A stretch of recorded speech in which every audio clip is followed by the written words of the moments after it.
This landed at a ranch at Corona, New Mexico. The rancher turned it over to the Air Force. Rancher W.W. Brazil was the man who discovered the saucer. What I thought was a star began coming in my direction at a very rapid rate of speed. The unidentified object, which some sources thought might be a blimp, moved slowly down the Pacific coast from Santa Monica and disappeared south of Long Beach. I saw a UFO, and it went down the river, turned right at the United Nations, turned left, and then down the river.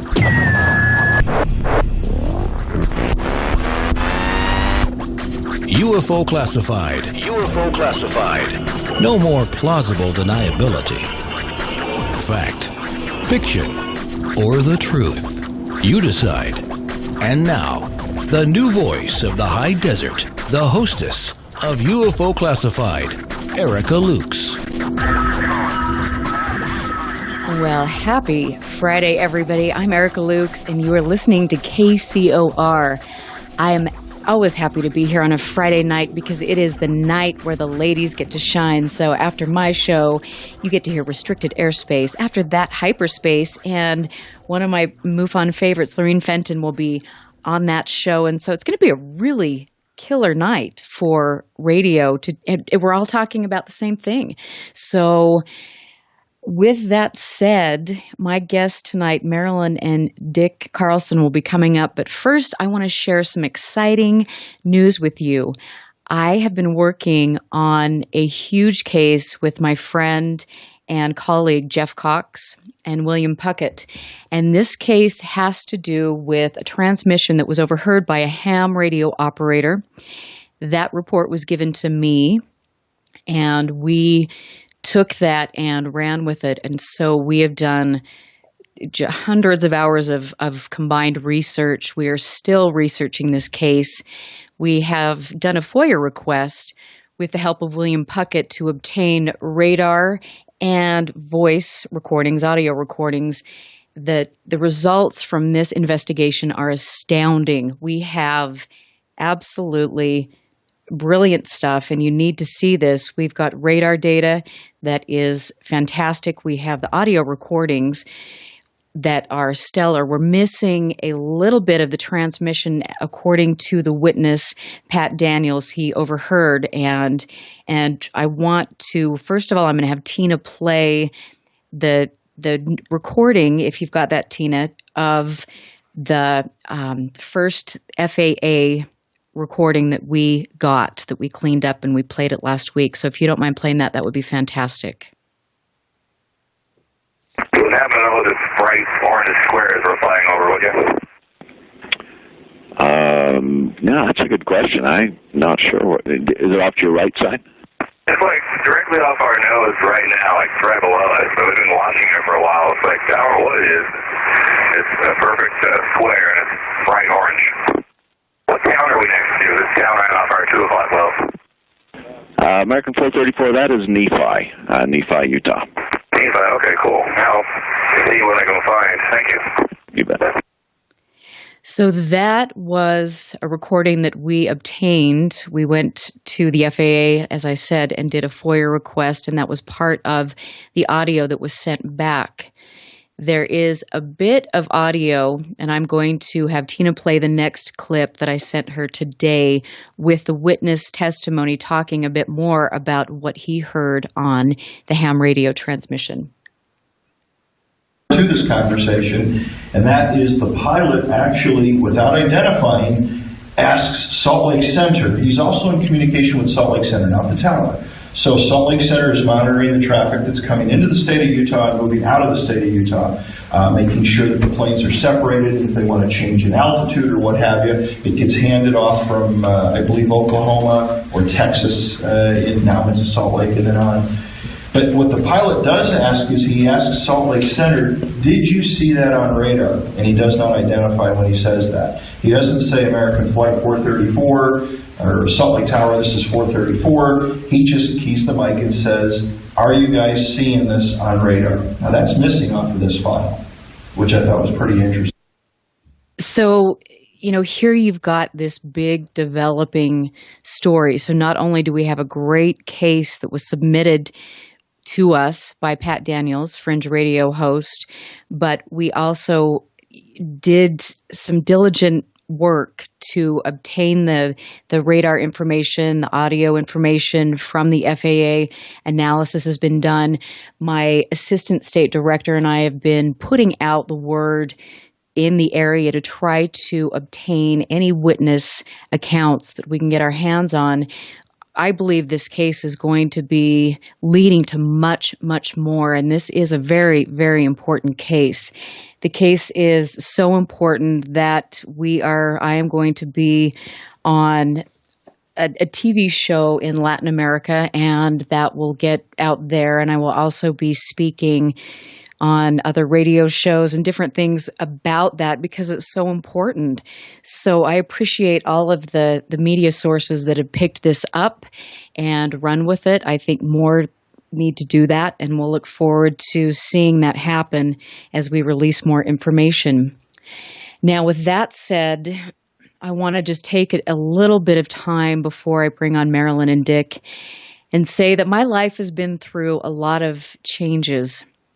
As those of you who know me or follow me on Facebook have come to realize, I have stepped down. I've resigned as MUFON State Director, which was a very difficult decision for me because I have put so much time and love and effort into building a good chapter and doing good research here and making connections, not just here in Utah, but on a global level. I felt that my talents and my skill set were not being utilized in the way that I felt they should be, and I felt there were also a little bit of lower level politics going on that I didn't necessarily agree with. And unfortunately, that affected not only myself, but my team here in Utah. I believe that MUFON is an incredibly important organization. I will always support MUFON. And I have to say that I've never had a moment in time when I didn't stand in absolute awe when I was at a symposium and I was listening to somebody that had been involved with MUFON since its inception, somebody that had dedicated time, resources, sacrificed relationships, and did that because they believed so wholeheartedly in the importance of what they were doing.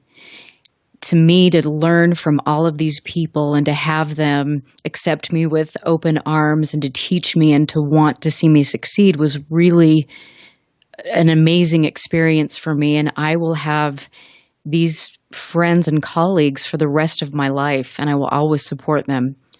I want to just mention really quick some people that are very dear to me and thank them for their love and support. And Robert Spearing and Terry Ray, who are on my Project Orange team. I am so proud to be a part of that, and I'm very proud that we are now at MUFON in the educational level. We're going to be kind of expanding awareness and teaching people how to better understand the orb phenomenon. Robert Spearing will continue to work with MUFON to do that, and I will continue to work with Robert Spearing to collect more data with regards to that.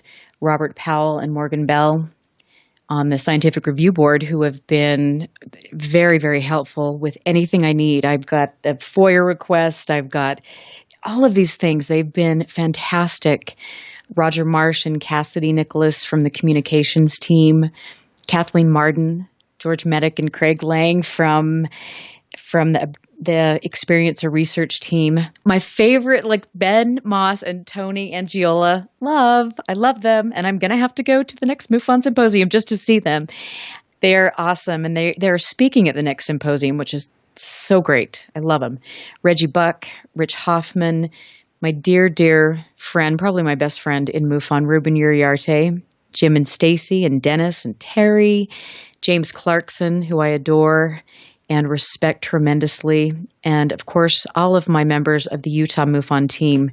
What a dedicated, brilliant bunch of human beings.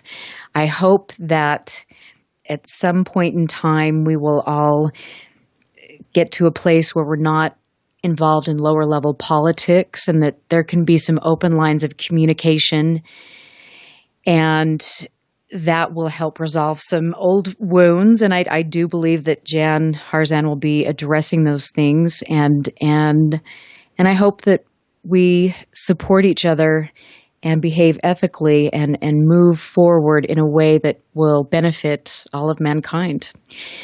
I also want to say Bill Weber, because I didn't mention Bill. I love Bill. So many great people, but those are my thoughts. For me now, I have the opportunity to move forward in a positive direction. I am going to be utilizing my strengths and supporting people, empowering people. I will continue to do what I do. I've got some pretty big plans on the horizon, and I'm excited. And I thank all of you so much for your love and support. I can't thank you enough. So anyway, thank you for sharing that with me. I feel so much better now. That was awesome. So without further ado, my fabulous guest tonight, Marilyn Carlson and Dick Carlson, her husband, and they've got the cutest picture together. I love them. They are veteran UFO and paranormal research. They've been doing this since the 1960s. They have really they were involved with MUFON for a long time. They were friends with Elaine Douglas, and they both have exceptional backgrounds.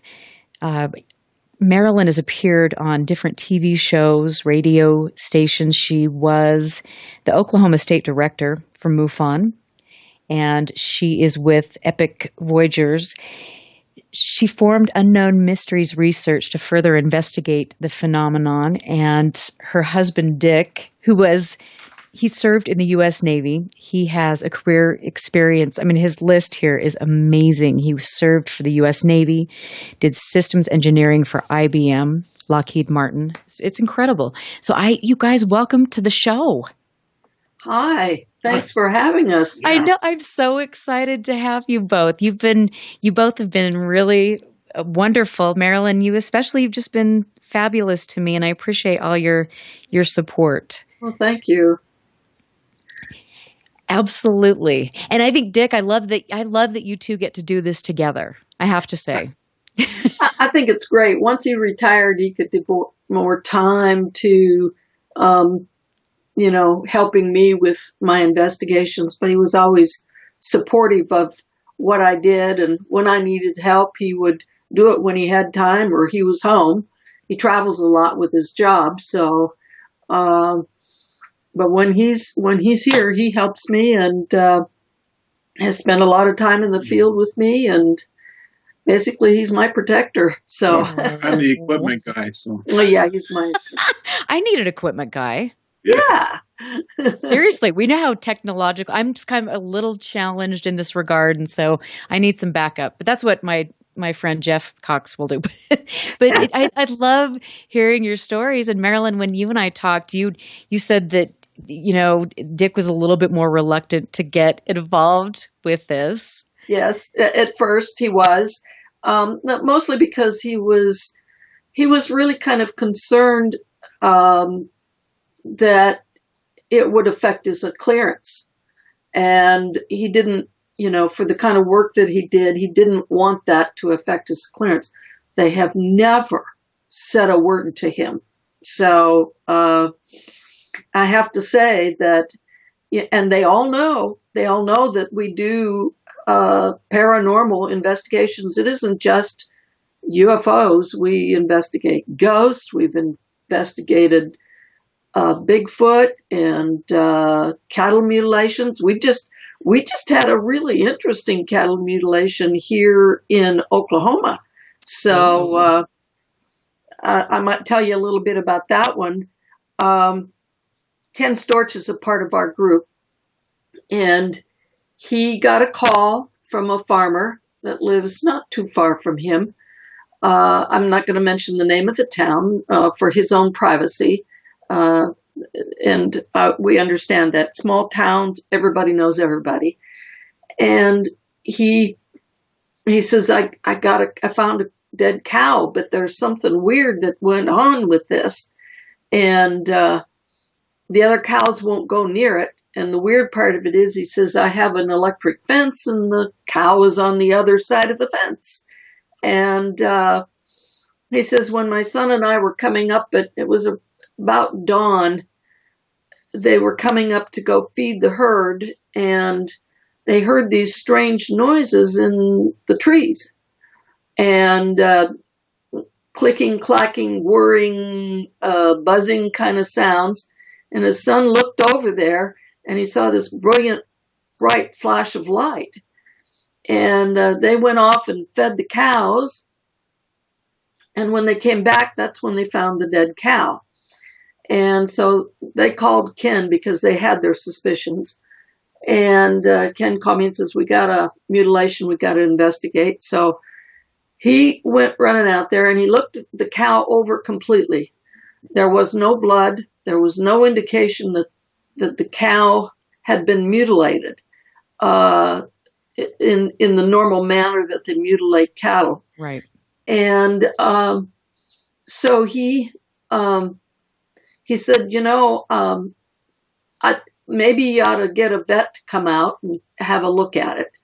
And he called me and I says, yeah, and if the vet will do a necropsy, that would be good. So he calls the farmer back and says, if you can get the vet to do a necropsy, that would be great. So the vet went out there. Ken was not there, but the vet went out there and looked at the cow. He performed a necropsy on site and found that there were no organs missing whatsoever, but the cow had absolutely no blood in it. Oh, interesting. Yeah. And so, of course, the veterinarian has a religious background, and he said, this is the work of the devil. Demons did it. And he advised the farmer to bury that cow immediately. And of course, we wanted Ken to go back out and pull some samples off of it, since it was really was some sort of a mutilation. Our theory is that the sounds that they heard in the woods close by and the brilliant light was an indication that when they came up to feed their cows, they interrupted their mutilation that they were going to perform. And they had sanguinated the cow, but not, hadn't got so far as to take body parts and the side of the face and ream the derriere out, and I think they interrupted it, and that was E.T. leaving to get away from the scene. And but it's a mystery why it wasn't completed, other than we believe that it was interrupted. Oh, that is really interesting. And Ken he knows what he's talking about when it comes to cattle mutilations. I've had several conversations with him because I need to know what's happening, because we have a lot of those taking place in Utah right now. Yeah, Ken he's done many years of investigating animal harvesting. He calls them animal harvesting. Yes, he does. We had a discussion about that as well. So yeah, Linda Moulton Howe called it the alien harvest, and Ken thought that was really a better, more appropriate than the mutilation of the cow. That they are taking parts and pieces. That they took the blood. They're harvesting. So that's probably very true. And and it's really disturbing. I'm amazed at how many people that don't know about this. And this is not only is it just a frightening thing to begin with on many levels, but it has such a detrimental impact to cattle ranchers. And these are hardworking people that, are wondering what's happened, what's happening, and why they're losing money. And this farmer that had this incident happen, that cow is probably worth between $1,200 and $1,500 to him. Right. That's a lot of money. It is. And so for insurance purposes, it was put on the insurance that the cow ate some bad grass that poisoned it and killed it. But off the record, when Ken went and talked to the vet, he admitted that off the record, he said it was the work of the devil. Well, you know, who knows what? I mean, honestly, I tell you, the more I learn about this, the more I wonder really what we're dealing with. I have no clue. Well, I've started a project, and if there's any listeners that want to email me if they know about cattle mutilations or where they've seen black helicopters or strange lights right about the time there was a mutilation, it doesn't matter if they go back quite a ways. Please email me at stargate.egypt@sbcglobal.net, because I'm working on mapping all of the cases that I can get my hands on and putting pins in the map as the state maps. For black helicopters, I'm putting a black pin in, and for inflation, red pin in. And we're Marilyn, we've got to we're getting ready to take a little bit of a break, and I'm sorry to interrupt you right there, but I want to talk more about what you're doing, and then again repeat your email and your contact information, because we're now working together. I'm very excited about that. I am Erica Lukes. I'm going to be back here just on the other side of the break. You're listening to UFO Classified on KCOR, and it is Fantopia Friday. So fasten your seatbelts. It's time for a good ride. Stand by. This is UFO Classified with Erica Lukes. Erica Lukes. The phone lines are open now at 702-425-9230. That's 702-425-9230. Worldwide callers use Skype name KCOR Radio. More UFO Classified. UFO Classified with Erica Lukes on the KCOR Digital Radio Network. After this. Where'd that shot come from? Alpha 3 to Eagle 1. We've got company.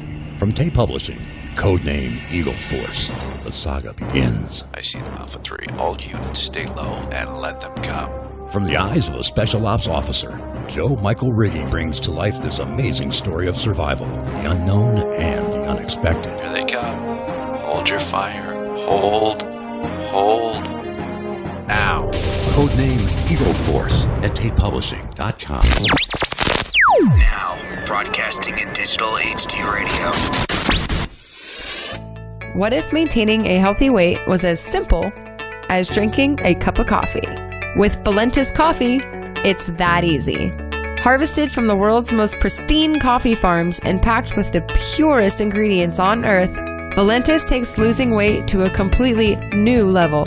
At Valentis, we believe everyone deserves a chance to be healthy and fit. It's pure, natural, healthy, and delicious. Click the Valentis Healthiest Coffee banner on the KCOR Digital Radio Network website and take the Weight Loss Guarantee Challenge. Valentis Coffee, simply the world's healthiest coffee. When danger is imminent, will you be prepared? Now many mobile devices can bring you critical information from local sources you trust. With the unique sound and vibration, wireless emergency alerts keep you in the know wherever you are. Learn more at ready.gov/alerts. Brought to you by FEMA and the Ad Council. Friday night, 9 p.m. Pacific. Jump onto the Celestial Highway and travel at the speed of light. Into hyperspace. Hyperspace. Hosted by Solaris Blue Raven. She navigates you through the cosmic tides of mysticism into the world of covert technology, UFOs, mystical sciences, and the world of unforeseen forces. You get to really sort of enjoy a bizarre ride. Listen live, Friday night, 9 p.m. Pacific, for Hyperspace, the one show that blows the whistle off our government black ops projects. Hyperspace, hosted by Solaris Blue Raven. Solaris Blue Raven. Exclusively on the KCOR Digital Radio Network. Want to take a ride? Take a ride. Take a ride. If ever a breed was affectionate to a fault, it's the Golden Retriever. They're people dogs, pure and simple. And the Golden Retriever Rescue of Southern Nevada needs your help. If you would like to volunteer, foster, adopt, or donate, go to the Golden Retriever Rescue of Southern Nevada's website at grrsn.org. That's grrsn.org. Or call 598-GOLD. That's 598-GOLD. You're listening to UFO Classified with Erica Lukes, where the truth isn't hidden beneath the black lines of a Sharpie. That's the craziest thing I've ever heard. To be on with Erica, call 702-425-9230. That's 702-425-9230. Worldwide callers use Skype name KCOR Radio. Radio contact. Share your thoughts on the show on Twitter by using hashtag KCOR. Or head over to the live chats at KCORradio.com. The audience goes nuts. And now, your host of UFO Classified. Are you ready? Erica Lukes. Erica Lukes. Well, welcome back. I had a fascinating conversation while you guys weren't listening, and I'm really sorry, but we'll bring that up later. I'm just kind of teasing you there. I am happy to be here on Fantopia Friday on the best digital network, and I can say that KCOR is professional. They have the host's best interests at heart and will go above and beyond to operate with integrity and create a great network, and I really appreciate that. I'm so happy I found my new home. I love it. And I'm back here with two veteran researchers. They are married, and Marilyn and Dick, your picture is just so cute. I love your picture. Yeah, we finally broke down and took one. Yeah, we said, we were using an old picture, and that's not us anymore. So, well, I think you look darling, and you guys look like you are a really happy, fun couple, very loving couple. Married 51 years, so 52 soon. Yeah, it'd be 52 in August. And you're still in the same room? Yeah, we're still in the same room. Oh. Yeah, can you believe it? The poor guy has had to deal with his crazy wife that believed in all this paranormal stuff. But you've worn him down. You've worn the engineer down, and that's good for you. You've got to give me some skills. I love that. But Marilyn, you were talking before we went to our break about what you were doing with the cattle mutilations and how you're trying to collect information, data, so you can start really figuring out what's happening. So go into that again for our listeners. I'm taking maps state by state and using push pins and for taking reports. And if I have a town or a county or a specific location, I will put a pin in there for a red one for cattle mutilations, black ones for black helicopters, white ones if strange flights have been seen. And what we want to see is where the heaviest concentration of mutilations are happening. So I know there's been a lot in Colorado. There's been a lot in Utah. Yes. And, is there a whole lot of them that seem to be happening in areas where military bases are happening? To be close by. Is that why they're seeing black helicopters? They're generally unmarked helicopters, whereas most military helicopters are marked in some way. And so... Well, when she was state director for MUFON, she did the same thing to the Oklahoma map, and she put down every place where there had been, that we knew of, where there was a sighting. And it looks like a pincushion. Yeah. See, and I love that. I mean, I would rather, like, for my own personal, just to process things and look at things. I would rather have a map on the wall with push pins and things like that, so I can really look at it and kind of get my hands on it. And my challenge is now using computer programs to really do the maps and then layer different things. And then I think that can be really helpful too. So we'll have to join forces and then I bought actual fold out maps. We did ours the old fashioned way. We did it the old fashioned way rather than doing it computer on the computer. So generally computer programs only give you regional locations within a state, and I want the whole state. So I thought it was just a lot easier just to go buy the maps that you buy to, I got a lot of mine at Borders. They had quite a few for the locations that I was looking for, and what I can't get, I'll go and I'll order them from a map company. So, but it was too expensive to buy a map that, gave the location of, let's say, Brown Mountain on the map. You know what I'm saying? Right. Or the topographical maps. You know what I had my friend and colleague with Utah MUFON, we went to the USGS and we got maps that are, oh my gosh, they are huge, of all of the different areas in Utah with specific regards to, the energy resources, all sorts of different things. So it was really, really the gravitational anomalies. It's interesting. And I think that there are lots of resources, and we just need to find somebody that is capable of really putting together a good system for us to use, where we can start layering all of these things and then really making a connection. Because I know, like you do, there are specific areas where you're seeing sightings clusters, whether it is of the orange orb phenomena, cattle mutilations. It's a repeating pattern. Yes. Yeah. The hardest part is trying to get people to talk about it. Right. It is. And it's, I have that problem here up at, near Skinwalker Ranch, in Vernal, in the Uinta Basin, because people just, they've been, in the Skinwalker case, people have been kind of put through the ringer with regards to the media, and they don't want that, but they're also frightened, and they don't feel like they have a place to go where somebody is going to help them. Yeah, right. We had a landing thing up in Buffalo, and we went up and talked to the gal, and she says, "I'll talk to you, but don't let anybody know that I talked to you, and don't, if the sheriff comes around or something, just kind of pretend like you're just visiting."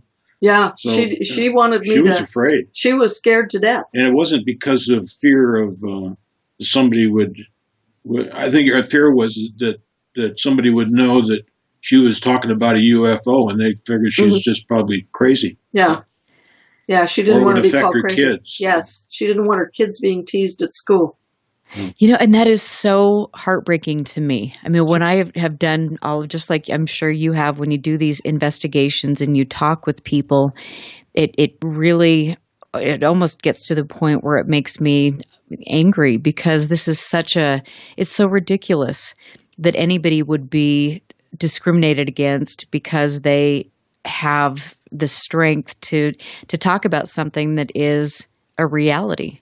Yeah, right. Yeah, I mean, they saw something. Yeah, exactly.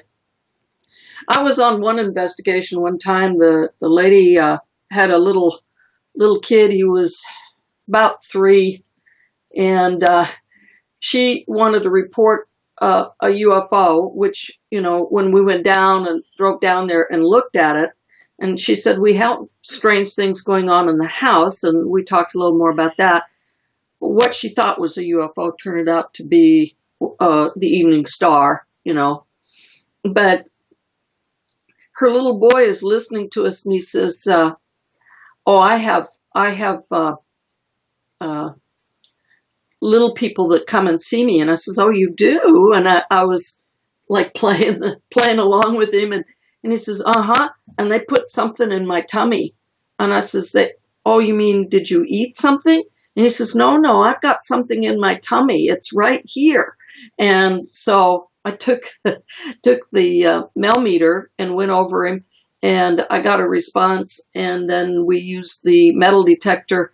Yes, indeed, that child had something in his stomach that probably E.T. had put there.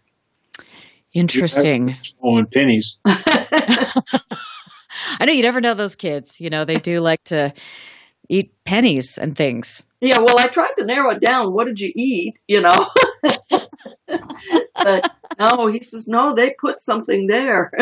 He could hardly talk, you know, because he was so young, but he was really insistent that it was there. And yes, indeed, there was something there. So, you know. How interesting. Yeah. I think that, you know, once we get over the fact that this is really happening, I think we'll be able to start to a whole new world will open up to us. And I think our reality will shift dramatically as a result. Yeah. I think so. But there are far more people being contacted or abducted. There's a difference between contact and abductions. And there are far more people being abducted than they will ever tell people. They don't go public with it. They won't go see a psychiatrist for it. They're afraid it'll affect their work. They'll be criticized for it. There's numerous things that why they don't want to go public. And so there's a lot more abductees out there than what are reporting it. So, and that, to me, the abduction thing is that was heartbreaking. Talking with people that had really heavy duty experiences, and there's nobody to talk to, and you already feel isolated as it is, and then you throw in some of the other ridicule that you face. It's not good, and it does make me feel really bad, and as it does for you as well. And I know, you know, my work with Kathleen Martin and Denise Stoner and these fabulous women who do so much. It's just they're doing wonderful work in doing all of that. You know, it's we need more people like them out there working with abductees. Starting support groups. Support groups are wonderful because then they can share with each other in a very private way. I have a case that's interesting that I was living in Virginia working, and I had a clinical hypnotherapy office, and this lady came to me and wanted to remember her case, and she had an experience, and she wasn't really sure about it. She knew something happened. She remembered portions of it, but she was stopped on the highway, and police officer got out. There was a roadblock, and he came over, and he said to her name, and she says yes, and it was kind of like, how does he know who I am? And he pulled out a syringe and he injected her. And they pulled her out, threw her in the back of a truck, and took her to a classified location and interrogated her. They gave her truth serum.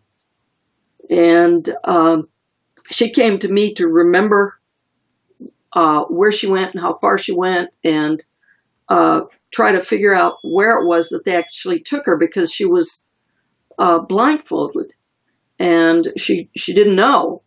And she ended up at this location that's now closed in Virginia, but it was a CIA place, listening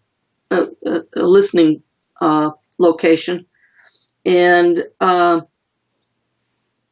so we helped her with remembering and counting, you know, when when she went down the road, she went 1,000, 2, 1,000, and then, oh, we made a left, and then she'd do 1,000, 2, 1,000, 3, 1,000, oh, we made a right. And that's where they ended up at, was this base. And so it's an interesting case, and that indicates that our government is very interested, and they do want to know what's going on with our abductees. But I do believe they're using other organizations to gain access. If you turn your report into a major UFO group, an organization, that organization may be infiltrated just so they can get that information. They want to know what the people know. They want to know who are the abductees. They want to know where they're turning their sighting reports in, and so forth. So it's difficult to. You end up not having a huge trust issue with large organizations. And so, and like I said, I ended up being much, much happier when I left MUFON and started our own group. I had more that happened when I did that than I ever got from MUFON. MUFON didn't train me. I had to train myself. Then I started training my people that wanted to be investigators in our group, because MUFON wasn't doing it. They may be doing it now, but they weren't then. And I could see just a big, huge gap in it was almost as if they wanted memberships, but they weren't that interested in investigators. The investigations went to the top level people within the organization. Well, also when we were MUFON, we bought a lot of equipment. Yes. And back we supplied the equipment to everybody in Oklahoma. Yeah. And so when Marilyn decided to get out of MUFON, or MUFON decided to get Marilyn out of MUFON, we still had all this equipment. So we said, hey, let's just keep on going. I think the most fun investigation, at least I was involved in, was 516, which was in Du Bois, Pennsylvania. I mean, this was like a, wonderland of paranormal. Oh, how fun. We had a saucer landing at one time, was the story. The people's home was on a Indian gravesite, burial site. Then we had our mysterious UFO at 2 o'clock in the morning on one of our cameras, which ended up being a spider web, but it took us a year and a half to figure out that it was. To tell us what it really was. I mean, well, it was just floating out there, and it looked like lights that floated up above the camera, and what that was water droplets on a spider web. On the spider web. Oh, how interesting. Well, and this has been my big thing. I mean, I have wanted to have a good database for my investigators and myself of, and I want photos of lens flare. I want photos of, things that you're talking about, orbs that are actually dust and not paranormal. I mean, there needs to be a big database with all of that research and giving supporting, statements as to why this is what it is and what to look for. And I never had that when I was in MUFON. I kept trying to get that from various people, but it was not, it was something I had to research on my own. If you're a member of MUFON and you're looking for those answers, you have to go outside of MUFON to get your answers. And you need to go to people that are serious paranormal investigators, ghost hunters, Bigfoot researchers, people that do, like Ken, who do cattle mutilations and those sort of things. MUFON doesn't train you. They don't want to deal with ghost hunting. They don't want to deal with this whole idea that there could be a something other than this. Well, no. There's a crossover between what like the balls of light. Yes. Yes, it could be ET. It could be, a UFO. It could be something going on in the field, but it also could be a spirit. So you have to kind of weigh those things out and determine, and that, and that's what you use your equipment for, to determine it. And you'll get more answers. The more equipment that you have and you know how to use it, the more answers you're going to find to some of your questions that you have. Right. And I think this brings up a really, really great point. And this is a point that I've had, a discussion I've had with everybody that I know involved in researching the UFO phenomenon. Why don't we talk about the paranormal aspect of this? And to me, when we know nothing about anything with regards to this, we are silly to cut off our nose to spite our face. And I think, here's where your ego gets involved, where it's, I can't be a ghost hunter. I can't say, it's just like this, it's this tit for tat kind of lower level stuff that is inhibiting us from really researching what is taking place. And we need to pull research from all different places to effectively figure out what's happening. Oh, absolutely. We should be working together, and the willingness of everybody to work together and share their information together, is vitally important. And if we're going to find the answer to that big question of what the truth is out there, that's, we're going to have to find the truth ourselves. I don't believe the government is ever going to give it to us.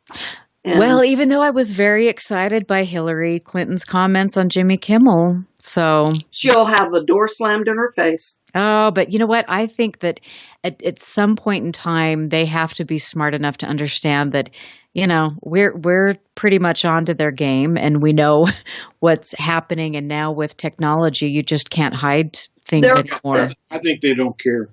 I think there's some whistleblowers that are coming forward, and they're using whistleblowers to feed bits and pieces of information. But you got to have somebody that's willing to spend all that time sifting through all this different information and putting it together. But some of it could be false information too. Yeah, right. But I think that what we're really going to do is find. I think if we can.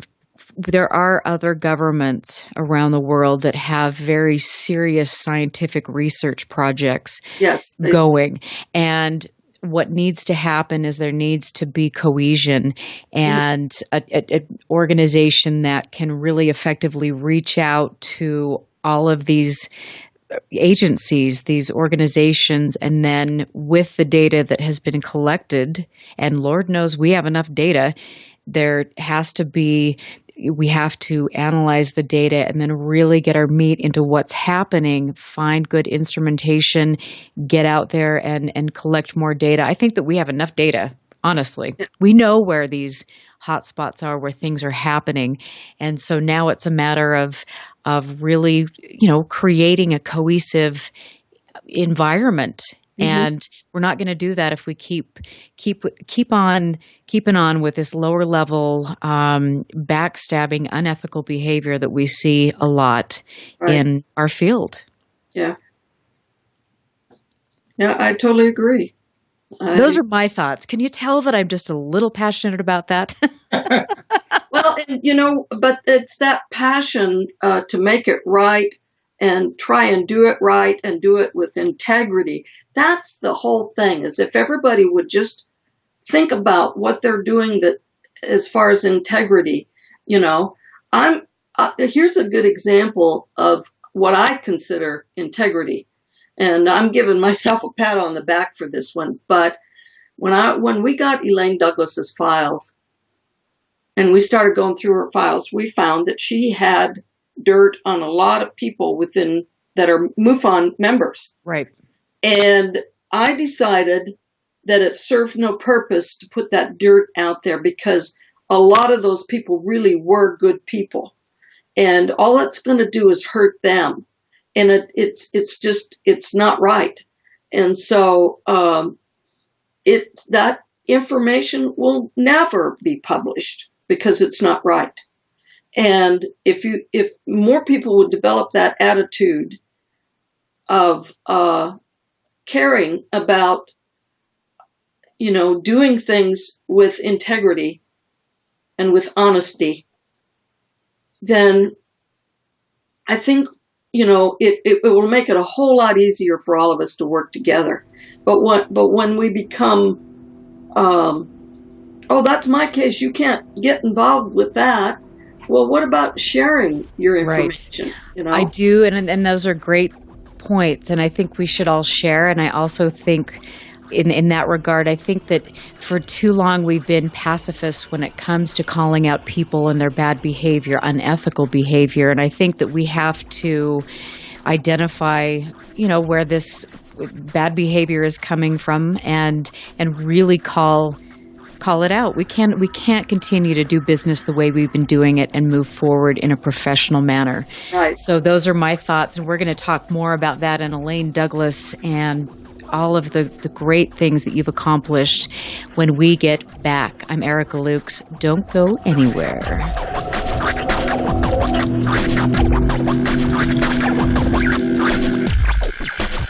Listen very carefully. This is Houston. Say again, please. Houston, we've had a problem. This is UFO Classified, live every Friday night, 4 p.m. Pacific, 7 p.m. Eastern, exclusively on the KCOR Digital Radio Network.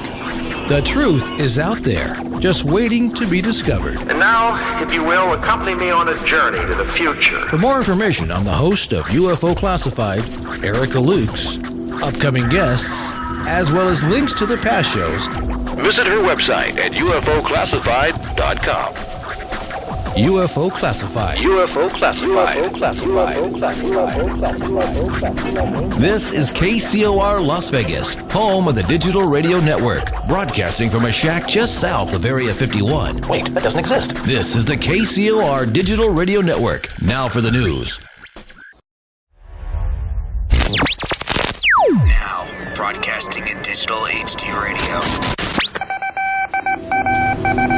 The disc landed at a ranch at Corona, New Mexico. The rancher turned it over to the Air Force. Rancher W.W. Brazil was the man who discovered the saucer. What I thought was a star began coming in my direction at a very rapid rate of speed. The unidentified object, which some sources thought might be a blimp, moved slowly down the Pacific coast from Santa Monica and disappeared south of Long Beach.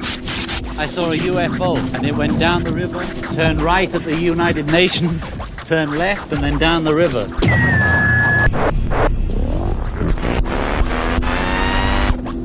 UFO Classified. UFO Classified. No more plausible deniability. Fact, fiction, or the truth. You decide. And now, the new voice of the high desert, the hostess of UFO Classified, Erica Lukes. All right, everybody. Happy Friday. I am happy to be here as always. You can find me on UFO Classified on Facebook. I have a website that I'm going to be adding information about our case and upcoming cases that we will be working on here in Utah and all of my other projects.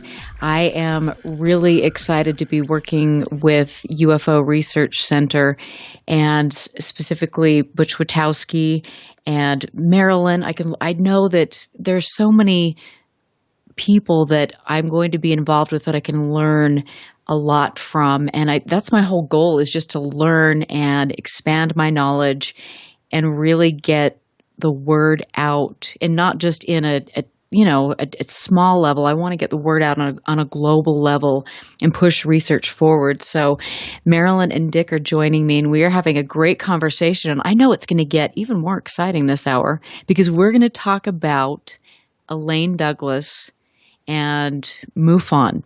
So you tell us about how you came upon Elaine Douglas's files and your relationship with her. Okay. I called Elaine when MUFON let me go, I gave her a call because I had heard, how people pass things through the grapevine. I had heard that she also had been let go. And so I called her and we talked for a long time. And we finally decided that, that maybe we should campaign for trying to make changes within MUFON. That the board specifically. The board specifically. And, Clifford Clift had made the statement one time that the only way you're going to be on the board is if you've got money and you can donate a large amount of money to MUFON. And we're going, oh, wow, somebody can buy their way onto the board. It's not about their experience or their interest or what they have to bring in helping the organization be a good organization that worked with its people and so forth. And so we started a group called Reform MUFON. Committee to Reform. Yeah, committee. CREM. Yeah, CREM. Committee to Reform MUFON. I like it. Yeah. And we actually even set up a little website for it and worked with Elaine on a lot of things. And Elaine, she could get in your face when she wanted to. She was, she wouldn't mince any words. If she had it to say to you, she would say it. And she was well-spoken, highly educated woman. She was. And so anyway, she came out, visited. We went to a Bigfoot conference together and, got to know each other even better.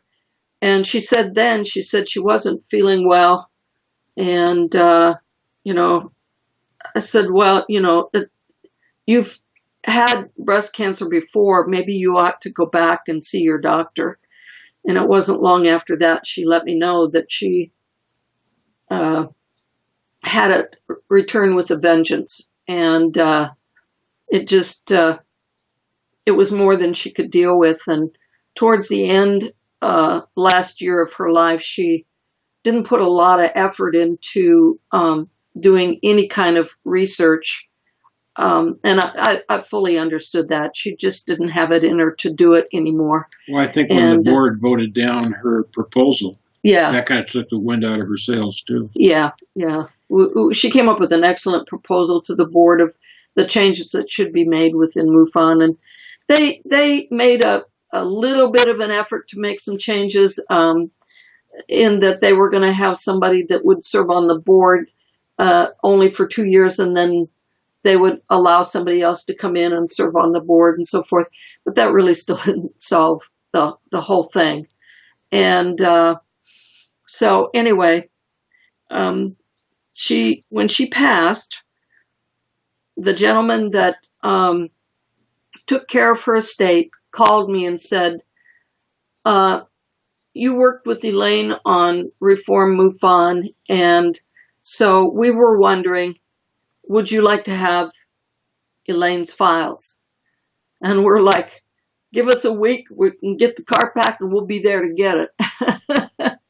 And so we went to Utah and met her brother and met the guy that was handling her estate, and visited her home, saw everything that she had. She had tons and tons of stuff that she had, not just the files that were in the file drawers, but she had videos and audio tapes, and she had many things. And of course, one of her huge interests was abductions, and specifically what they call MILABs, which would be military abductions. And she had a few files on that, but those are not published because those people do not want their name out there. So absolutely, yeah. Well, it was interesting though when Marilyn says, "Oh well, we're going to go and pick up these files." I'm going like, we're going to be there a week just going through all these files and all these books, and Well, we got there, and of course, here she, you'd really have to know Elaine. She had everything labeled, like here's the UFO books, all this thing here on the shelves. You go to the file cabinet, and then here's all the files, She had them all together. So all we had to really do was put them into boxes, 12 boxes of stuff we brought back, plus a bunch of books that we then shipped on to Butch Witowski. He's got a little library set up for anybody that wants to go look at books or check out a book or whatever. Oh, that's great. So her books went to him, and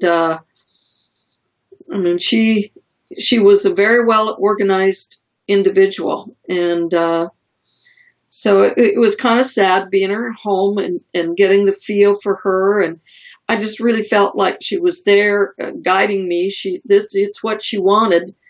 I had a funny thing happen when I was there. I had pulled a book out and on the shelf and looked at it, and it had nothing to do with UFOs or ghost hunting or Bigfoot or any of that stuff. And I put it back on the shelf, and it was pushed all the way in too. And I'm standing there looking at other books, and it comes flying back out off the shelf at me. Oh, that's awesome. I said, okay, so you want us to have that one? I don't know why, but we'll take it. Isn't that, it's crazy and very cool to me how things like that happen, and a lot of people don't pay attention to things, or they write it off and try to rationalize things that really could be that in all likelihood was Elaine giving you that nudge. Yeah, yes, and that's how we got involved in the John Ford stuff. Yeah, that's how we got involved in the John Ford case. There's this one big file, huge file that she had on John Ford, and she was a friend of John Ford's and knew him before he was arrested, and illegally searched and seizure of all of his stuff, and he ended up in jail. And then he had a lawyer that convinced him that he needed to, rather than go to trial and risk the chance of losing the case and being found guilty of they arrested him for conspiracy to commit murder. And he had made some jokes about it, and they took those jokes. Somebody was wearing a wire, and they took those jokes and they manipulated it, and did a cut and paste kind of thing on the tape. Took it to the judge. Said this guy's made threats to one of our county people, and we need to arrest him for considering to commit murder. We need to put him somewhere that he won't be. We think he got involved in something that was the county corruption. Oh yeah, some deal, and he just happened into it because he was investigating the UFO land. And the bad part is, as you go through the story, and we've gone through it many times now. Right. This can happen to any investigator out there doing, what he thinks is right or she thinks is right. Right. And you get into the wrong spot, and something else is going on. Absolutely. And I think, that happens in our field, and that happens in a lot of different areas. I mean, I know, having firsthand experience with some politics around here, I mean, you step on the wrong toes and you're going to be buried alive, or at least they'll try to. And so I can only imagine, how that would be, especially for him, because you've got this UFO thing that you can use as an out to say that somebody is mentally insane, or you've got all this stuff. Convinced John Ford to, rather than go to trial, to admit to take an insanity plea, and that maybe he would do 2 years in a mental health institution, then they would let him go. Right? That's what he actually thought was going to happen, and that was 19 years ago, and he's still there. Wow. He's never gone to trial. Isn't that's just sad. I have a friend who her son was in a small town, and there was something that happened, and he was convicted and sentenced to murdering his wife. And I know, as do many other people involved and that have learned about the case, that he was framed by a small town, a prosecutor, cops. It happens all the time on many different levels, and it's really, really unfortunate. And I think this goes to kind of say to people that you have to be active participants, not only in the UFO, research community, but also in your community. And you have to hold people accountable, especially elected officials. Yeah. Our problem is that, Marilyn and I, we've never really been in any kind of trouble. So you don't really realize what the justice system is all about. And then you get into things like John Ford, and you go like, how could this happen? How could this happen? This is crazy. The search warrant was wrong. The guy, it goes on. He only had one little thing of radium that he used to calibrate his Geiger counter, which is the same thing we have. Yes. And here, they're talking about him going to radioactively kill somebody. You go, but it just builds and builds. You go like, how could this happen? Yeah. And, we're pretty naive. for the amount of radium that he had, it wouldn't have killed anybody. Isn't that? And it's just so sad. And where can people go to really learn more about the John Ford case? Well, you can go to UFOparanormalteam.com, or you can go to the ElaineDouglasFiles.com. And the Elaine Douglas files are amazing. Elaine Douglas, spelled Douglass. 2 S's. I love that. Radio network. Yes. Inception Radio is sponsored a once-a-month program. I'm just so grateful that they have done this to make people aware of the John Ford case and the atrocity that has happened to this man. And we're looking for people to make donations. And Richard Smith, who lives in New Mexico, has a site set up where he will accept donations. He takes absolutely none for himself. It all goes towards John Ford's legal expenses. His attorney that he has a good attorney, but the 2 previous attorneys that he had just didn't do anything for him. And so now he's got a new attorney, but this attorney is a lot more expensive at approximately $600 an hour. Right. So every time he talks to his attorney, there's another bill. And the cash register ring. Yeah, the cash register rings. That's right. And it is, and it's really paramount. I watched my friend's case, and with the lawyer that she chose, the family chose to defend her son, and he was a very reputable attorney in town, but he botched the case. And there's so many things that can go wrong, and it is so expensive. And it's really, I hope at some point in time we can have some reform in regards to that, because there are way too many people that are in jail and serving time for A, crimes they didn't commit, and B, people that could be reformed. Sure. Instead of being, the repeat offenders. But anyway, I don't want to get off on that little tangent. But I think that's the John Ford case is really important, and I think people need to look at it. And it's important to all of us as investigators to know that he is still languishing in a mental health hospital where they have axe murderers. It's terrible, and there's nothing wrong with John. If you've talked to him on the phone, we've talked to him many times. Yes, he's very clear-headed. He's got a good memory. He knows what he's talking about. He's very soft-spoken, and, he's just very knowledgeable. In fact, I asked him, I says, can I send you some CDs? He says, well, they won't let me have CDs. I says, what will they let you have? And he says, I can get audio tapes. The old audio tapes? Mm-hmm. That's all he can have to listen to. Boy, they're scarce. And they're scarce to find, but I've drummed up a few. But I think I've got some too. I should send those along as well. He would love to have as many as he can get.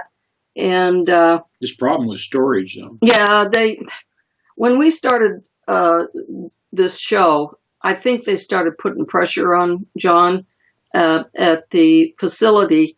And the first thing they did is they took his closet away from him.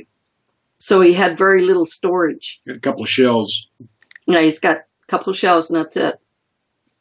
And so, I said, well, I'll send you things to listen to, but when you get done with them, just pass them on to somebody else, Right. And because there's other people there in the hospital that they can't have CDs either.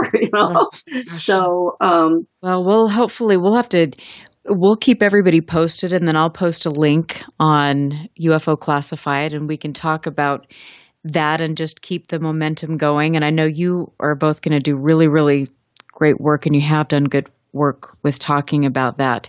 And I have a question that I want to ask really quickly from Barry, who's in Texas and he's listening, and he wanted to know your opinion on why there have not been any great UFO crashes or incidents like the one in Roswell for years. What do you think about that?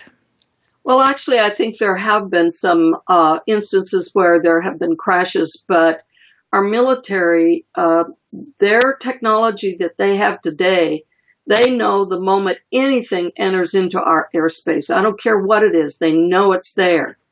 And so if it's coming in at a high rate of speed and they know it crashes, they're going to have the military there in a heartbeat, and they're going to cordon it off, and they're going to create a cover story that it's something else. Yeah, but guess what? When you report it, guess who you report it to? Bigelow. Yeah. Not anymore, though.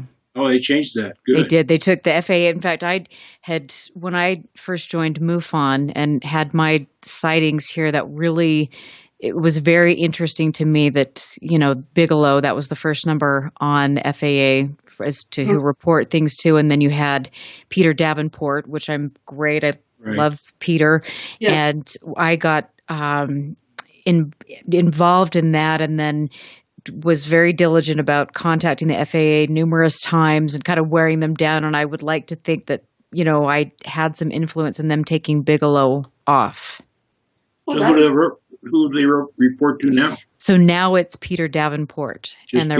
Yes. And there was a point in time when I had tried to have MUFON on there as well. But I do believe, at least I heard this in the past, I don't know if it's true now, but Peter Davenport turns over a lot of his cases to MUFON. Is that correct? Oh, no, I don't think that's correct. No, I think that Peter, I talked to Peter, especially because we both have the same goal about raising awareness with the orange orb phenomenon. And if I have something that I feel is relevant to what he's doing, I would say, hey, check this case out. This is what's happening and things like that. But I don't know. I mean, he's so overwhelmed being a one-man show up there. He doesn't need anything, more than what he's got coming in. It's just him running the show. It's my understanding. Well, I think we just kind of went off and did our own thing and kind of lost contact with all of that. So if we'll get somebody will call us with a report or send us a email to our website, and then off we go. So and that's great. The good thing is, though, I mean, part of the integrity that we put in place was that we will put down everything we did in that investigation, and if there's a conclusion, we can give a conclusion, and if there's not, we will say that. So, we don't have to remember then. The only thing we don't do on our cases is say who the witness is. Yeah. And that is incredibly important. We valued that, or when I was state director of MUFON, that was very important. We care very much about the anonymity of witnesses because we know it takes a lot for people to come forward. Yep. And that is, something I will always care about, and we have to. But I just, there's so many other things, and I could talk to you both for hours. I'm going to have you back, but we're getting ready to take a little break, and I want to know, before we go to break, we've got 1 minute to break, I just want to throw this out there because you know that I research the orange-red orb phenomenon, and I know that you both have had many sightings with regards to that, many cases. And when we get back from our last break, we're going to talk about that and how we can move research forward. So again, I'm Erica Lukes. You are on KCOR, the best, most professional digital broadcasting network, and I will see you on the other side of the break. Stand by. This is UFO Classified with Erica Lukes. Erica Lukes. The phone lines are open now at 702-425-9230.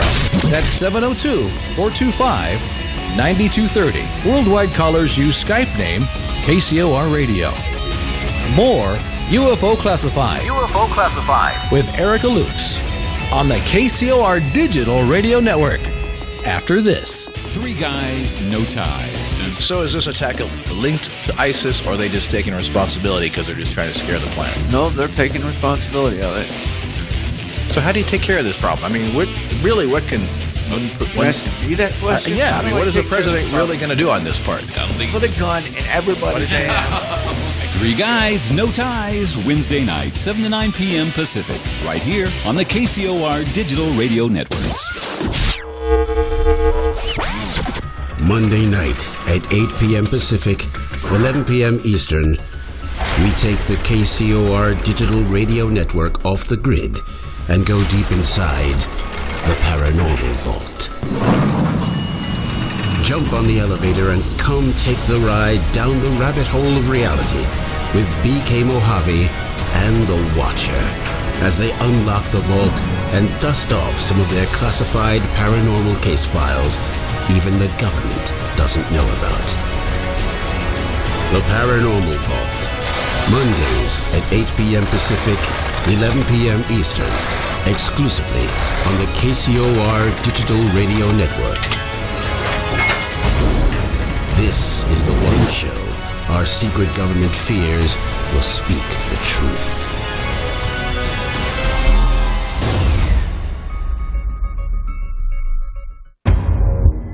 Alien Deceptions, a suspenseful sci-fi romance thriller by Tina Marie, featuring the tantalizing Erica Jones and the mysterious Russell Hamilton.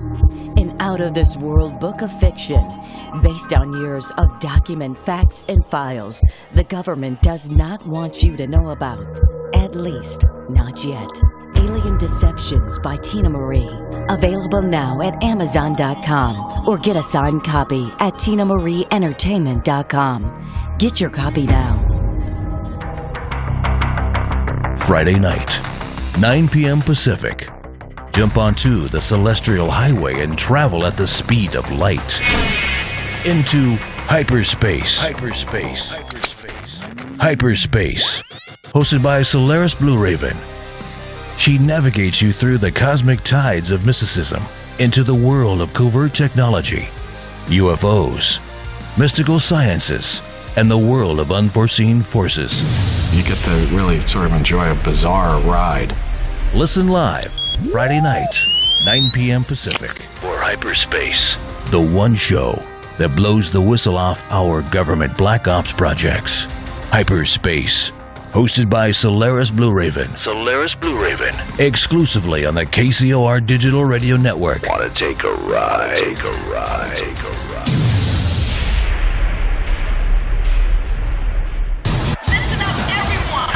This is the world famous KCOR. That's the only station I listen to. You're listening to UFO Classified with Erica Lukes, where the truth isn't hidden beneath the black lines of a Sharpie. That's the craziest thing I've ever heard. To be on with Erica, call 702-425-9230. That's 702-425-9230. Worldwide callers use Skype name KCOR Radio. Radio contact. Share your thoughts on the show on Twitter by using hashtag KCOR. Or head over to the live chats at KCORradio.com. The audience goes nuts! And now, your host of UFO Classified. Are you ready? Erica Lukes. Erica Lukes.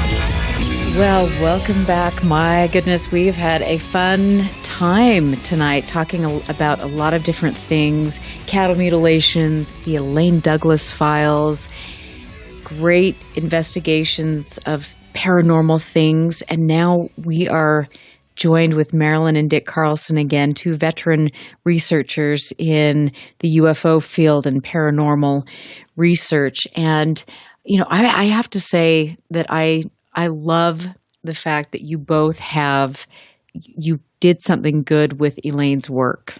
I love that. I think that is so important because she did so much and people need to understand the breadth of her research. Yeah, her research really began back when she lived in Washington, D.C. And she was the state director for the Washington, D.C. district. And she, later moved out to Utah, but she continued with her work. What was the name of that organization she had out there in D.C.?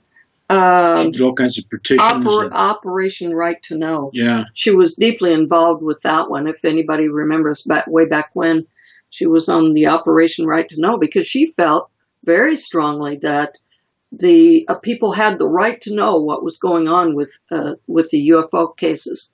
And, they were more quiet about it she wasn't. back then. No, she wasn't, but the government was. She organized all these sit-ins and everything. Oh, yeah. At the Pentagon. At the Pentagon and in front of the White House. And she's got in the newspaper quite often. Yes, she did. And she was very, very vocal about her wanting to bring it out, and that we definitely had the right to know. And I totally agree with her. We did have the right to know. So, well, I admire her for her tenacity, and I admire her for. I mean, she was so intelligent, and whether I, would agree with some of the things or not agree. I mean, I'm not saying that. I respect her tremendously, and I feel like being somebody that I feel like in a way I'm carrying on her legacy here in Utah. And that's really important to me. Well, it is important that somebody carry on some of her legacy. And we've done what we could from this end, but there's still a lot more stuff that her brother has at her place. Her brother lived in her place for a while, and he's not there right now, but he'll be back. And I know you've made that connection with her brother, and hopefully you can find more stuff that's of great interest to Utah and their cases. We didn't find many cases within Elaine's files on Utah MUFON cases, which was interesting. We don't know where she put them.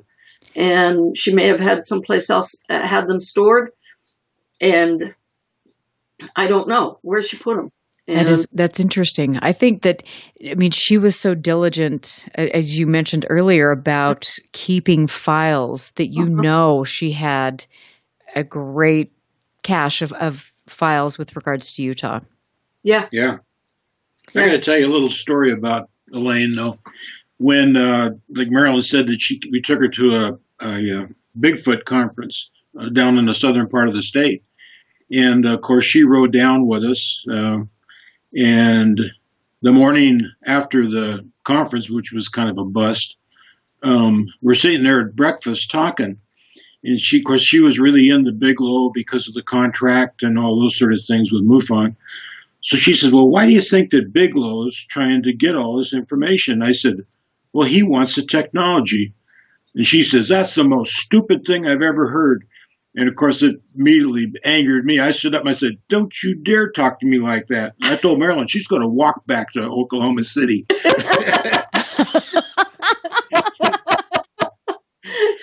I had to calm him down. And so I had to give her a hug, and I did take her back to Oklahoma City.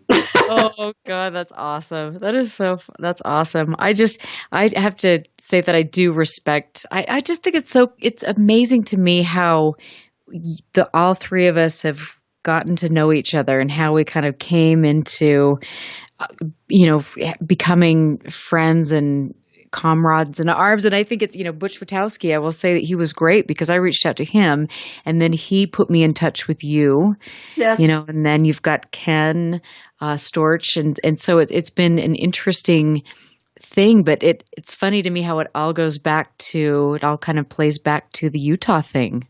Mm-hmm. It does. Yes, it really does. And our boys were actually born there in Tooele. Yeah. For a while. So I worked at the Army base out there. Oh, really? Civil service for a few years. Okay, this is very interesting, and we're going to have to chat more about this because it's that whole area. That is where they have a lot of orange orbs sightings. Mm-hmm. And there's some strange stuff that went on there. I actually spent this is a weird little side note. I spent the first year of my life at Dugway Proving Ground. Mm-hmm. How's that for exciting? That's interesting. We went out there and spent one night off of Michael's Air Base. Yeah. Down by was it Ditto? Yeah, it was on the old Pony Express Trail. Yeah. Yes. And we camped out there one night, and we set up our night vision and watched to see if we could see anything, scanned the skies and so forth. And the only thing that was of interest to us, there were a few cars that went out to the base, and then they went into a building, and quite frankly, I think everything is underground. But anyway, here comes this jet airplane. It came over from probably from Hill out of Ogden, probably. Yeah, probably. And it gets over the base and it practices its loop-de-loops and back and forth and around and dives and back and forth. And we get this all on video.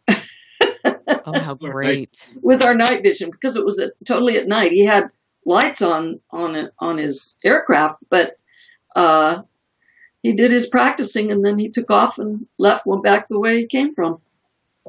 Isn't that cool? I mean, there's so much that goes on around there. And I have a friend in Utah, Dave Rosenfeld, who goes out by Dugway and that whole area and does a lot of research in regards to that. And I noticed in the Elaine Douglas files that you have online, there's one letter that was given to Elaine that talks about military bases, and Dugway was mentioned. Mm-hmm. Yeah. Yeah, it's in there. Yeah, we used to play cards. When we lived in Tooele, we used to play cards with a guy who's a corpsman out at Dugway. Mm-hmm. So he'd come up with some stories. Oh, I bet. A dead rabbit out there, they'd bring it in to, suit up, bring it in to check it out, see what. Test it, yeah. He said they even got poisons out there that'll kill rocks. I would not be surprised. And I think the thing that's always alarming to me as somebody who lives in the Salt Lake Valley is the fact that citizens don't pay attention to what's going on out there, because it does affect all of us. And, you look around we have a really unusual amount of, we have higher rates of autism. We have high rates of very, aggressive forms of cancer. It's interesting, and we have to pay attention to that, even if it has nothing to do with ETs, just to be healthy and safe. I know when we lived there, Tooele was pretty much all ammunition, bombs, and that. And Deseret was who had all the poisons, and then of course Dugway was the labs for making even more poisons. But So I don't know. I think Desiret's gone now. And, Yes. They moved that stuff to Twiller. I guess they're supposed to have destroyed it, but. Mm-hmm. Yeah. you investigators. Well, just a wee bit skeptical of things like that. And what does, quote unquote, destroying mean? It's spreading it out into, all sorts of other places, but how that goes. But I want to, before I get too off topic on that, I want to talk about the orb phenomenon, specifically the red, orange, amber orbs. What are your thoughts on that after all of your years of investigation? Well, I don't know if I've ever. Well, the only orb I really saw, and I think it was more of an orb than an egg shape, was the one we saw out at Area 51. It went over the top of us. But that was that, and that became amber colored as it went away from us. It was a brilliant white light at first, and then it became amber colored. And so it just depends on the size of the orb that you're seeing. The smaller orbs that you see, like say in a room, it's very likely that you're dealing with an entity or a spirit that's, for lack of better words, haunting the location. Okay, and there's many different reasons why that would hold them there. Remember Tom Fusco's book and presentation on orbs that we saw? Yeah. He thought it was more like an almost like a explosion that's, a minute explosion that's happening at that time. From the electromagnetic field, that creates that his story orb. was it was actually radioactive at that time because of the gamma ray. Now, I don't know if that's true or not, but Tom did. Oh, that's interesting. It's interesting too. I've got a book on my shelf that I pull out that I think is a great book, and it was by Dr. Barry Taff, and it's called UFOs Above, Ghosts Below. And I hope I get that right, but I'm pulling that out of out of the air. But that was such a great book because he was, he was a very well-known, he is a very well-known researcher, and he was researching the entity case. And he was at UCLA, and they had a parapsychology department, if you can believe that, back in the 70s and early 80s, I believe. And they did all of these things and went in and researched the entity case, which was fascinating. But they came up with a lot of great evidence. And his thoughts were, you really do research the paranormal, ghost spirits, the same way you would research the UFO phenomenon. Yes, exactly. That's what going with that before was that there's a crossover. And, you have to know what you're searching for, but there's, and I'm very well convinced that ET knows how to take on the form of an energy form and a ball of light and come into your home. And one of the things that's reported by abductees is frequently they'll hear a bang, like something hit the side of the house, or a pop, and then the next thing they know, they look and they're sitting there on the edge of their bed, right? And but they can smell this odor that smells sort of like burning cardboard, or I think it's ozone is what they smell. It's an ozone smell that's left when they transform themselves and go through the walls. And they have the ability to take you out of spirit, your spirit out of your body, and take you through walls. I've worked with abductees that have reported that. So they know about our soul. They know about our energy form. They know about our electromagnetic field in our body. They know how to manipulate that. Right. And they know about time travel, how they can transport one thing from one location to another.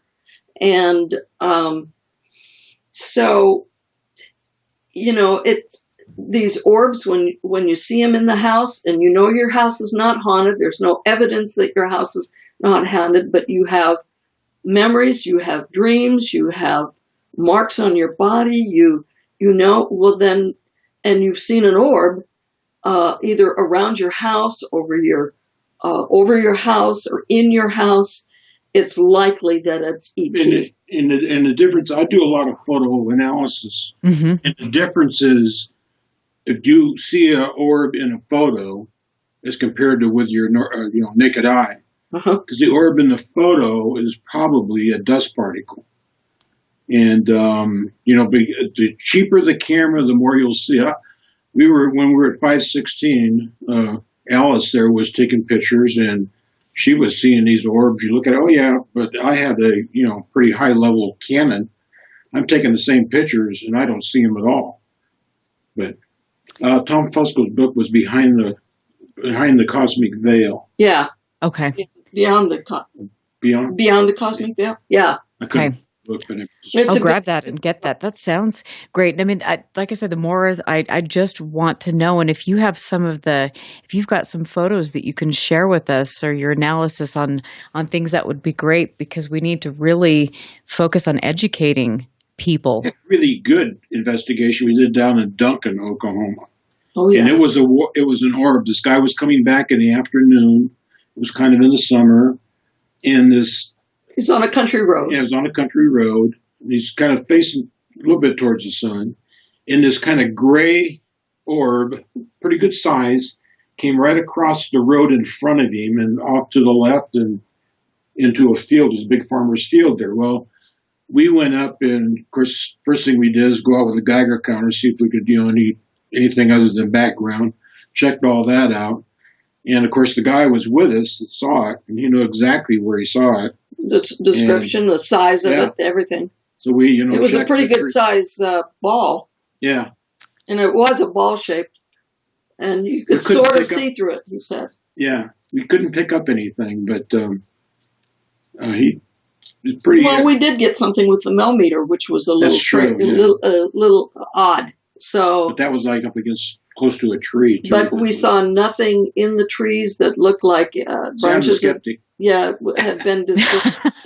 But it's a case that we could not explain that black ball, dark gray, almost black, but he could see through it. It's up on the website, too. Mm-hmm. Okay. Right. Tell us one more time the website where we can go to find that. That one's on UFOparanormalteam.com. Okay. So if you put in Oklahoma UFO Paranormal Team, it's out of the 35, it's in there somewhere, but it should be towards the top. Yeah, that was a couple years ago that we went and investigated that, and of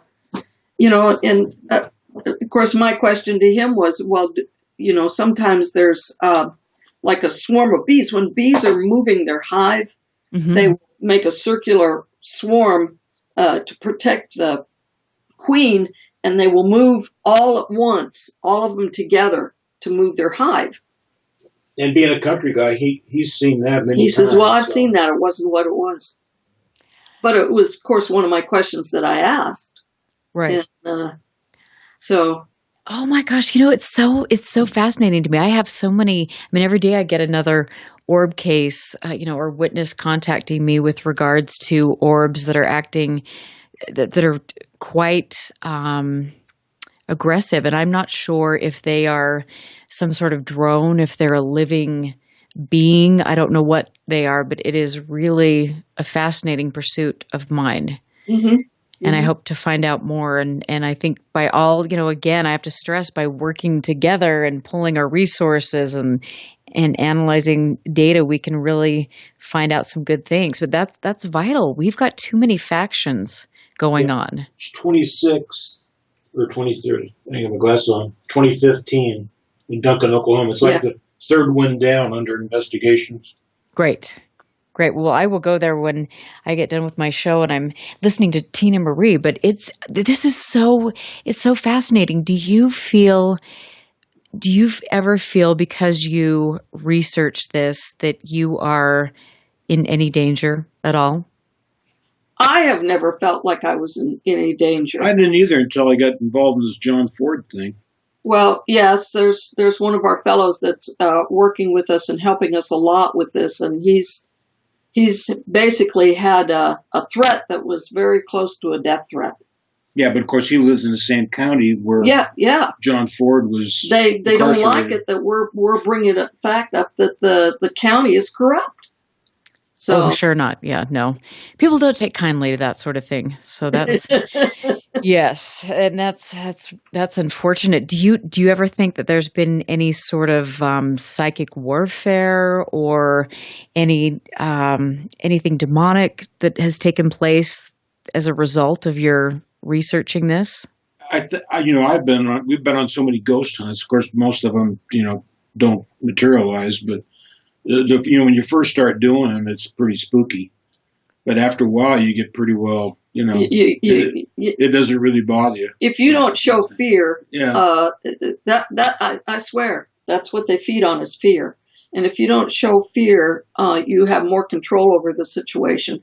And there are, and I've heard of them, I've never actually dealt with a real demonic situation. We had a woman that swore down that she was possessed. Yeah, well, we have a cleansing prayer that we do, but we had a woman that we worked with that swore down she was possessed. So we opted not to meet her at her home. That's a good plan. I think that when I was younger, I used to not take this. Okay, great, we're going on a ghost hunt, we're doing this or that. I didn't take it seriously enough. Yeah, and now I know that the more I research things, the less I truly know, and the more respect I have for all of that. Yeah. Because I do believe that energy is. I believe that energy forms, entities, whatever you want to call them, can attach to you and become very destructive in a really, really subtle way. And so I think we have to just be diligent, and I know with Skinwalker Ranch in my territory that I've become much more aware of some of those things. Yeah. But I could talk to both of you all night. I'm so grateful that I know you and that we're going to work together and try to figure some of these great puzzles out. Yep, we're willing to share, and anybody else that's out there that wants to be in touch with us and share their stuff, we're open to that. And that's the way we're going to get to the bottom of it. But back to the lady that we worked with, it turns out she wasn't demon possessed. She was mentally ill.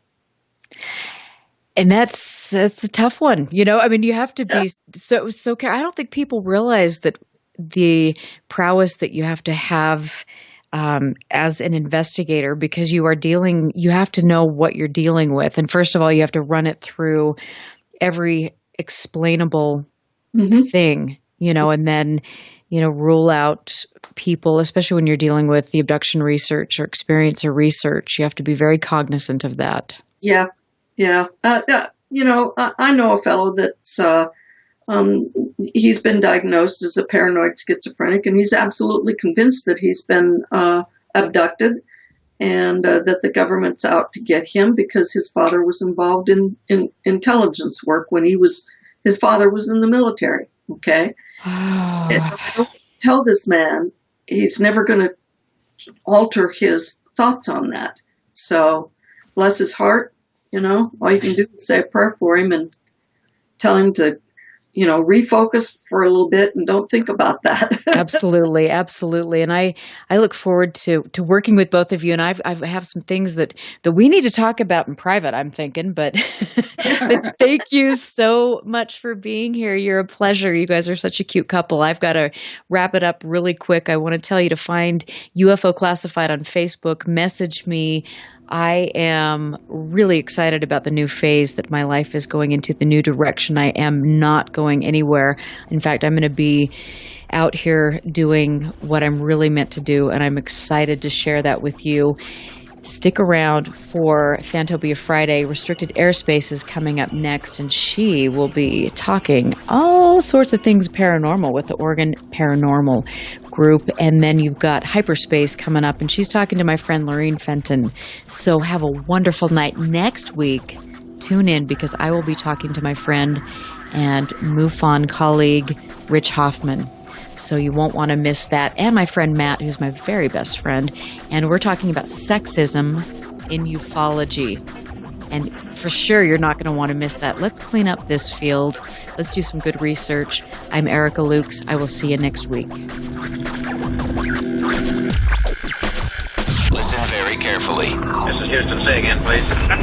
Houston, we've had a problem. This is UFO Classified, live every Friday night, 4 p.m. Pacific, 7 p.m. Eastern, exclusively on the KCOR Digital Radio Network. The truth is out there, just waiting to be discovered. And now, if you will, accompany me on a journey to the future. For more information on the host of UFO Classified, Erica Lukes, upcoming guests, as well as links to the past shows, visit her website at UFOclassified.com. UFO Classified. UFO Classified. UFO Classified. This is KCOR Las Vegas, home of the Digital Radio Network.